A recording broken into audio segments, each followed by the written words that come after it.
Hello and welcome dear students to my channel ma'am की पढ़ाई. I am your teacher Shubhi Malviya. Today we will study second lecture of the first chapter Unity in Diversity. Unity in Diversity, this is the first chapter of civics. Students, we have already studied about the first part of this chapter. हम लोगों ने इसके पहले वाले lecture में racial diversity और unity in diversity का meaning पढ़ लिया था. Now today we will start from this topic economic diversity. Economic diversity means होता है कि जो हमारे अर्थशास्त्र में, या ये कह सकते हैं कि जो हमारी आर्थिक गतिविधियां हैं, जो हम लोग अर्न करते हैं, उसमें जो डाइवर्सिटी आती है, उसमें जो विभिन्नताएं होती हैं, that is called the economic diversity. In India people are engage in 3 main economic activities. India में जो लोग हैं वो 3 टाइप की मेन इकोनॉमिक एक्टिविटीज़, मतलब 3 तरह से लोग अर्निंग करते हैं. देखिए, इसमें जो सेकंड पॉइंट है ये पहले हमको पढ़ना है, इसमें थोड़ा सा बाद में दे दिया गया है, बट हम लोगों को पहले प्राइमरी एक्टिविटी पढ़नी है. Most people in rural India are engage in agriculture and related activities such as dairy products, fishing and forestry. These are primary activities. Primary activities जो होती है वो हमारी फर्स्ट एक्टिविटीज़ होती है, जो 3 बताई गई हैं एक्टिविटीज़, उनमें जो कि डायरेक्ट नेचर से लोग रिलेट होकर वर्क करते हैं या कुछ अर्निंग करते हैं, that is called the primary activities. इसमें आपका डेयरी प्रोडक्ट आता है, एग्रीकल्चर आता है. इसके बाद फर्स्ट अब हम देखेंगे, many people in urban areas are engage in production of manufacture goods from primary products. They work in industries. We refer to them as secondary activities. देखिए, this is called the secondary activities. Means जो primary activities में, यानी agriculture के बाद जो सामान industries में आता है और फिर उसको मैन्युफैक्चर किया जाता है और उससे गुड्स बनाया जाता है, that is called the secondary activities. Now come to the third point. People engage in tertiary activities do not produce any tangible goods. Means इस एक्टिविटीज़ में, इस थर्ड एक्टिविटी में लोग कुछ बनाते नहीं हैं. दे प्रोवाइड ट्रांसपोर्ट, कम्युनिकेशंस और बैंकिंग फैसिलिटीज़ एक्सेट्रा. मीन्स इसमें, इस थर्ड एक्टिविटी में जो अर्निंग होती है उसमें लोग कुछ प्रोडक्ट नहीं कर रहे हैं, कुछ प्रोड्यूस नहीं कर रहे हैं. वो लोग सिर्फ कम्युनिकेशन करते हैं या ट्रांसपोर्ट प्रोवाइड करते हैं. जो फर्स्ट और जो सेकंड एक्टिविटीज़ होती है, मीन्स प्राइमरी, और जो सेकेंडरी एक्टिविटीज़ होती है, इनको अदर लोगों तक प्रोवाइड करने के लिए, पहुंचाने के लिए.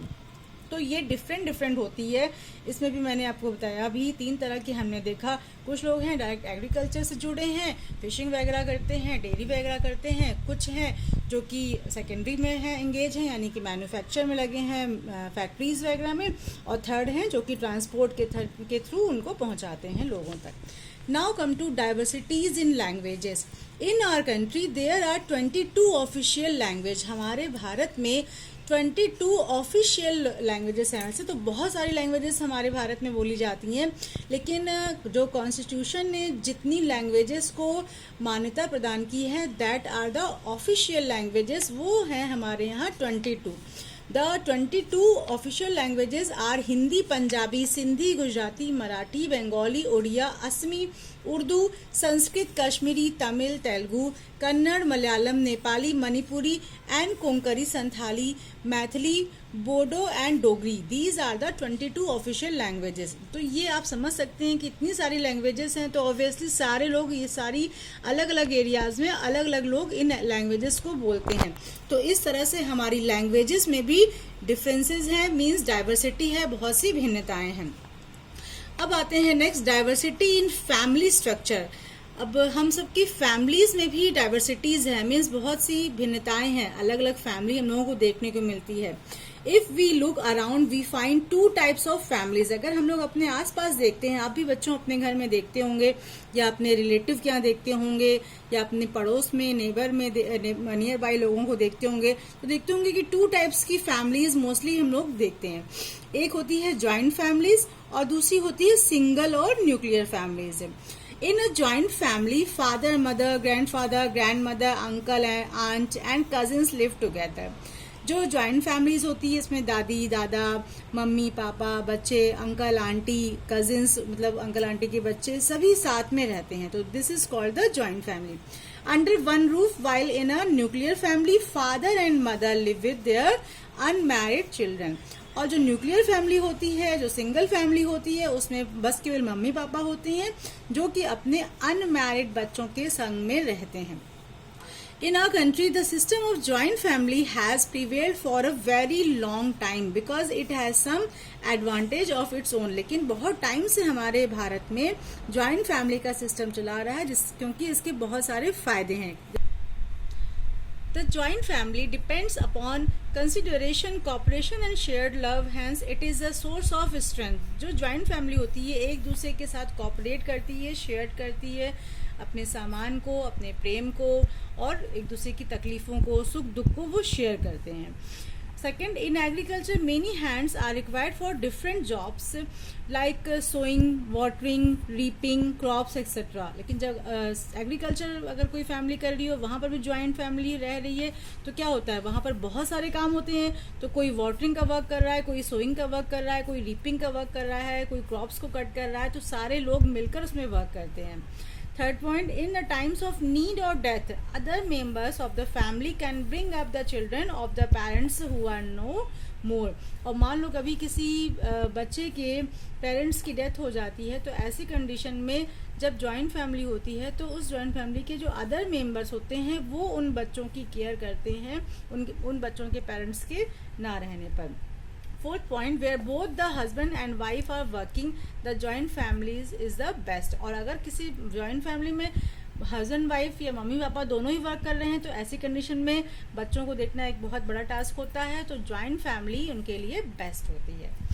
अ joint family has certain demerits, लेकिन उससे कुछ बुराइयां भी होती हैं। वो क्या है देखते हैं। A joint family leads to disagreement and quarrel over distribution to joint property. Joint family में अक्सर प्रॉपर्टी को लेकर आपस में क्वारल होता है, लड़ाई झगड़ा होता है और बहुत ज़्यादा वहाँ पर डिस्प्यूट्स होते हैं। Nuclear family is perfect these days, इसीलिए आजकल न्यूक्लियर फैमिली लोग यानी जो सिंगल फैमिली होती है उनको लोग पसंद करते हैं क्योंकि वहाँ इस तरह का कोई प्रॉपर्टी का लड़ाई झगड़ा नहीं होता। Housing is a great problem for joint family, it is not so for nuclear और स्मॉल फैमिलीज। और हाउसिंग मीन्स घर में बड़ा घर चाहिए होता है जॉइंट फैमिली को रहने के लिए, लेकिन अगर एक स्मॉल फैमिली है, छोटी फैमिली है, तो उसको एडजस्ट करने में दिक्कत नहीं होती है, वो आराम से छोटे घर में भी रह लेते हैं। फिर नेक्स्ट है, in the joint family a person can not take an independent decision. Joint family में कोई भी पर्सन अपना खुद का कोई एक इंडिपेंडेंट डिसीजन नहीं ले सकता है। हिज और her initiative needs to be approved by the elders. जो भी वो व्यक्ति होता है उसको अपना कोई भी डिसीजन लेने से पहले अपने से बड़ों से पूछना पड़ता है, लेकिन जब न्यूक्लियर फैमिली होती है तो उसमें ऐसा नहीं होता है। तो इस तरह से बच्चों आज हमने देखा कि जो डाइवर्सिटीज़ है वो हमारे यहाँ इकोनॉमिक डाइवर्सिटी भी है, मीन्स आर्थिक रूप से भी बहुत हमारे यहाँ डिफरेंसेस हैं, लैंग्वेजेस में भी बहुत सारी डिफरेंसेस हैं, इसमें से 22 तो हमारी ऑफिशियल ही है। और फैमिली स्ट्रक्चर में भी 2 टाइप्स की हमारी फैमिलीज हैं, एक ज्वाइंट और single. Okay students, now I am ending this video here. Students, if you have any questions you can ask me through comment box. Stay tuned for next video and don't forget to like, subscribe, comment and share my channel.